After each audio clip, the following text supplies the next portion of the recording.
Item number SCP-4666. Object Class Keter. Special Containment Procedures.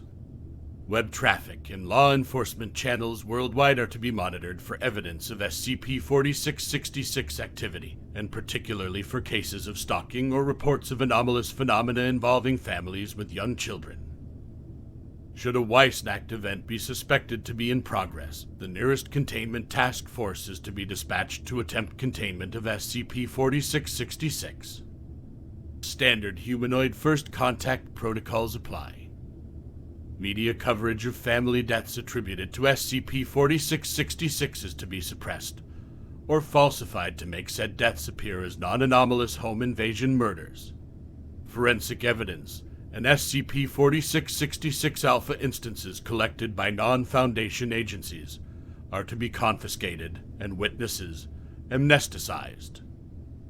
Description: SCP-4666 is currently believed to be a single, exceptionally long-lived humanoid entity of unknown origin. Survivors of Weissnacht events typically describe SCP-4666 as a very tall, between 2 meters and 2.3 meters of height, elderly male of European descent, with an extremely emaciated appearance. The entity always appears completely naked, even when observed outdoors in freezing weather. Though the nature and extent of its anomalous properties remain uncertain, SCP-4666 appears capable of instantaneous or near instantaneous travel to any location north of 40 degrees north latitude, and possibly to any location on Earth. SCP-4666 activity occurs exclusively within a period of 12 consecutive nights every year, from the night of December 21st to 22 to the night of January 1st to 2nd. This period is known as the active phase. During this phase, in what are termed Weissnacht events, SCP-4666 will appear at dwellings in one or multiple locations north of 40th parallel north latitude. In all known Weissnacht events, these dwellings have shared the following characteristics: isolated rural location, home to a family with at least one child under the age of 8, and situated in an area with snow cover lasting throughout the duration of the event. Weissnacht events consist of the following general progression. Nights 1 to 7. Children will report seeing SCP-4666 in the vicinity of their family's dwelling. The entity will typically be observed watching the dwelling from a distance, such as from across a nearby field or from the edge of a neighboring forest. In some cases, children will report waking up at night to find SCP-4666 watching them sleep through a window. Nights 8 to 11. Family members will report sounds of footsteps coming from the roof or the attic. An extremely unpleasant odor will also frequently be noticed inside the dwelling. No cause for these phenomena will be found. As a result, parents will often begin to suspect that their family is being stalked, or even that their dwelling might be haunted. Night 12. Over the course of the night, one of two scenarios will occur. The first, and most common, is that SCP-4666 will kill all members of the family save for one child under the age of 8, whom it will abduct. SCP-4666 will inflict incapacitating injuries to family members while they are sleeping, then herd them into a single room of the dwelling where it will proceed to kill them in view of each other. The method of killing varies with the event, and will typically be preceded by some form of torture, which appears to serve a ritualistic purpose. In the second scenario, which has occurred in roughly 15% of known Weissnacht events, SCP-4666 will not harm the family. Family members will report hearing footsteps inside their dwelling during the night, though no signs of forced entry will be found. In the morning, children will discover presents at the foot of their beds. These will consist of toys crudely crafted from the remains of human children. The criteria, if any, by which SCP-4666 determines the outcome of a Weissnacht event are unknown. Notable Weissnacht events. Event 1. An entire family was killed, with the exception of one of the children, who was abducted. The Though specific details about the event are not available in recovered documents, it was noted that the killings presented strong paganistic elements, and that the family members had been made to suffer greatly prior to death. The archbishop who oversaw the investigation wrote that he believed the family had been killed as part of a demonic ritual. The event took place in an unknown village in Croatia, circa 1498. Event 2. An entire family was killed, with the exception of 2 of the children, one of whom was abducted, and one of whom escaped during the killings, and was able to reach a nearby village. She told authorities that a naked man had broken into her family's dwelling during the night, and proceeded to torture them. Upon investigation, the bodies of the family members were found inside their dwelling, hanging upside down from the ceiling. All had been exsanguinated. The event took place in an unknown village, Rupert's Land, which is present-day Ontario, Canada, in 1689. Third event. An entire family was killed, with the exception of the youngest child, who was abducted. The bodies of the parents and 5 other children were found inside a stable adjoining their dwelling. They had been restrained by having knives, pitchforks, and other sharp implements forced through the palms of their hands and into the walls of the stable before having their tongues removed, leading to hemorrhaging and death. Blood from the family members had then been used to paint elaborate patterns of unknown meaning on the hides of the mule, goat, and 2 cows present in the stable. The animals themselves were not harmed. Neighbors told authorities that in the week preceding the killings, the father of the family had mentioned finding tracks in the snow around the family's dwelling, which appeared to have been made by bare human feet. The event took place in Eichstätt, Germany in 1913. Event 4. An entire family was killed, with the exception of the youngest child, who was abducted. The bodies of the parents and 1 other child were found in the living room of their house. They had been restrained, and their feet held over the flames in the fireplace for an extended period of time, calcining the tissues of the feet and exposing the bones. They then had their heads crushed with an unknown heavy implement. Hundreds of bite marks, believed to have been inflicted post-mortem, were found on each of the bodies. Analysis of recovered police photographs has shown that the size, shape, and configuration of SCP-4666 teeth do not match those of a human being or of any known animal. Branches cut from a fir tree outside the house had also been placed over the bodies, to unknown purpose. The event took place in Plios, Soviet Union in 1959. Event 5. An entire family was killed, with the exception of the 2nd youngest child, who was abducted. The bodies of the parents and 2 other children were found in the basement of their house. Each had at least 1 limb pulled off by brute force before being stabbed precisely 39 times with an unknown sharp implement, resulting in massive blood loss and death. The family members had then been eviscerated, and their small and large intestines removed and cut into 30 to 50 centimeters long pieces. These had been arranged in radiating lines around the bodies. Feces from the intestines had been used to trace symbols of unknown meaning on the walls of the basement. The event took place in Skudeneshaven, Norway in 1979. Event 6. An entire family was killed, with the exception of the youngest child, who was abducted. The bodies of the parents and 7 other children were found inside their house.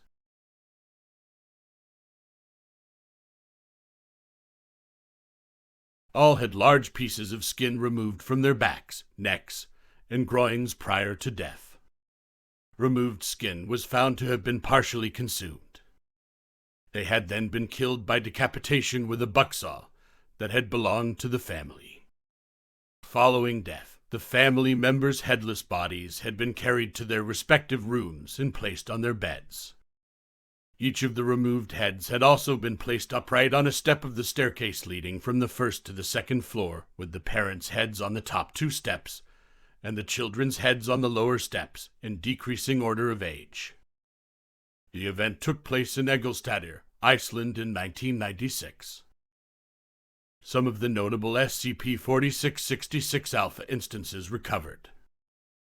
A small wooden drum with 2 wooden drumsticks of uneven length. Drum skin consists of a 390 square centimeter piece of skin belonging to a human child, stretched with thread made from human tendons. Located in Finland, Nurmes in 1811. A small knife, 15 centimeters in length, sculpted from a single piece of bone belonging to a human child. Symbols of unknown meaning have been carved into the handle. Located in Loch Jelliger, Wales in 1857. A flute made from the hollowed-out femur of a human child. Holes have been bored at uneven intervals along its length. The femur appears to have been dyed with human blood.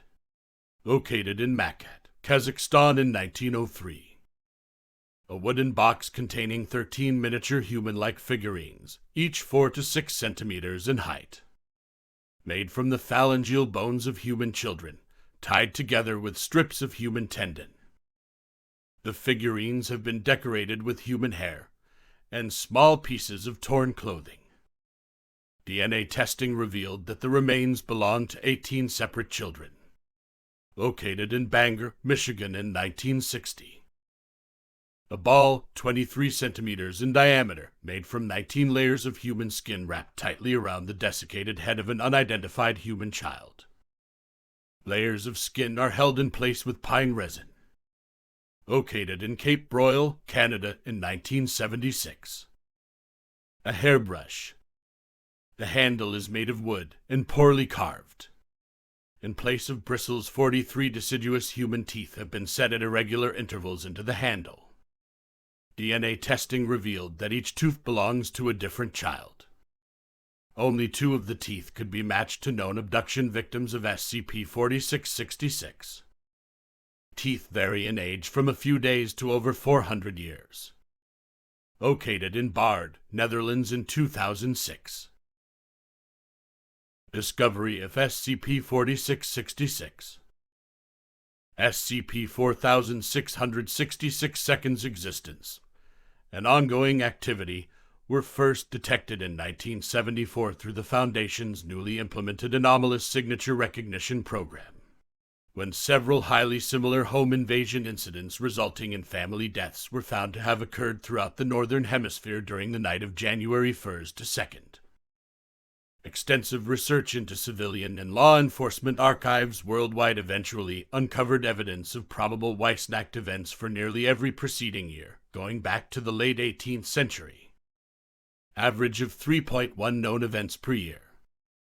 Numerous historical documents were also found which appear to describe SCP-4666 activity occurring prior to this period, in some cases as early as the 2nd century AD in Europe and Russia, and as early as the 1st century BC in Scandinavia.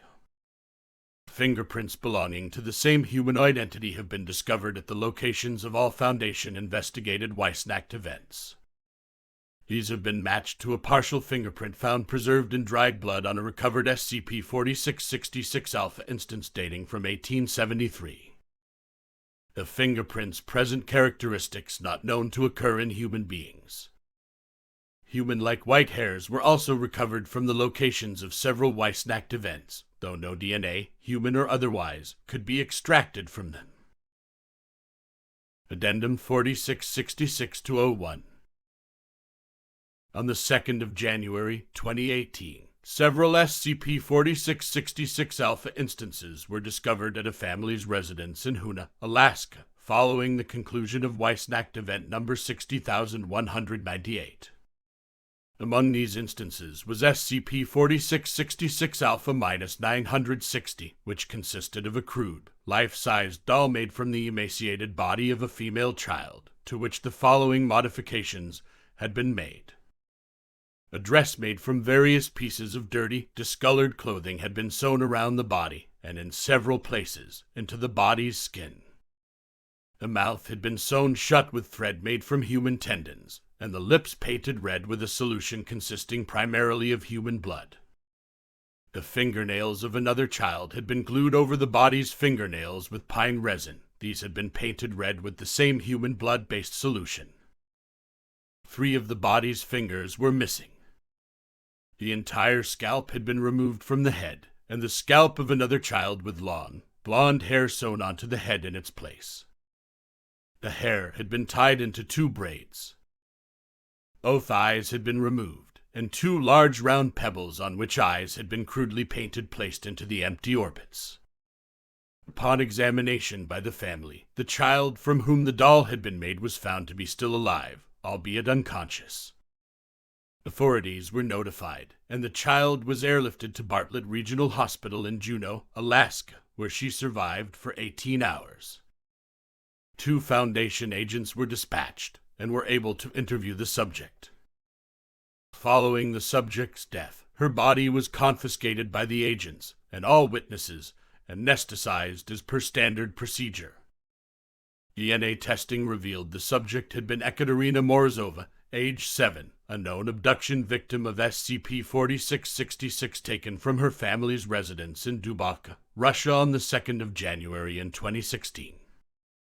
Autopsy of the subject's body showed she had been severely malnourished during the 2 years following her abduction, which had resulted in considerable stunting. Her weight was only 15 kilograms, and the height was only 90 centimeters. A number of scars and burns were present on her skin, and she had suffered 2 bone fractures that had not been reset, and had healed improperly. Hands were heavily calloused. Cause of death was attributed to multiple organ failure resulting from severe, sustained malnourishment. Interview log 4666 to 621. Date: January 2nd, 2018. Time: 23:27 to 23:49 Alaska Time Zone. Location: Bartlett Regional Hospital, Juneau, Alaska. Interviewers: Agent Antoni Kowalczyk, Agent Susan Muse attending. Subject: Ekaterina Morozova, female, age 7. Notes: the subject regained consciousness for a period of roughly 30 minutes prior to expiring, during which she was interviewed. Hospital staff had previously removed the thread that had been sewn into her lips, allowing her to speak. Despite having been administered a morphine drip, the subject was largely coherent throughout the interview. The subject did not understand English, and initially spoke only a language that was unfamiliar to Agents Kowalczyk and Muse. Recordings of this interview are currently being studied by the Department of Linguistics, as the language spoken by the subject was later found to match no known language, living or dead. Early indications are that it might be related to pre-Proto-Germanic. However, after several minutes the subject began addressing the agents in Russian, which she spoke poorly. Agent Kowalczyk, who spoke rudimentary Russian, was able to conduct the interview without the need for an interpreter. Agent Kowalczyk introduced himself as Antoni and asked for the subject's name. The girl seemed apprehensive and asked if Antoni was going to return them to him.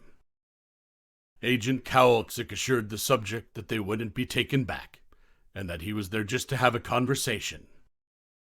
The girl hesitated for a moment, and then expressed her reluctance to go back. Agent Kowalczyk reiterated that she was now in a safe place, and didn't need to worry about returning.